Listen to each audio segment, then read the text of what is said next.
आजही आंदोलनाकरता रिसोर्सेस उभे करणारे कोण आहेत वगैरे हे सगळं आपल्याला पाहायला मिळत आहे. पण ठीक आहे, माझं म्हणणं काय आहे, आमच्याकरता हे आंदोलन राजकीय नाही. आम्ही याला सामाजिक चष्म्यातनं पाहू. काही राजकीय पक्ष हे त्यांच्या खांद्यावर बंदूक ठेवून आपला फायदा करण्याचा प्रयत्न करतायत, पण त्यांचं नुकसान होईल, फायदा होणार. मराठा समाजाकरताचे निर्णय मी मुख्यमंत्री असताना आणि त्यानंतर शिंदेसाहेब मुख्यमंत्री असतानाच झाले आहेत. अण्णासाहेब पाटील आर्थिक विकास महामंडळ का 15 वर्ष डिफंक्ट होतं? 15 वर्ष कोणाचं राज्य होतं तरी ते डिफंक्ट होतं ना.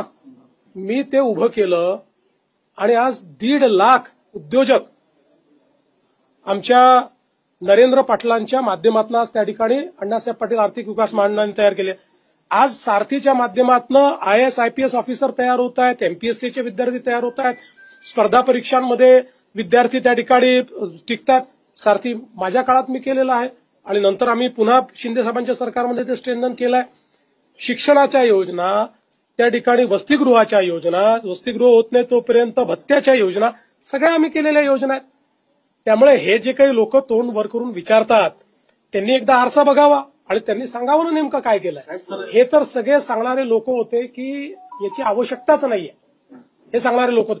2.5 वर्ष जे सरकार होतं त्या सरकारने मराठा समाजाच्या हिताचा घेतलेला एक निर्णय दाखवा, एक.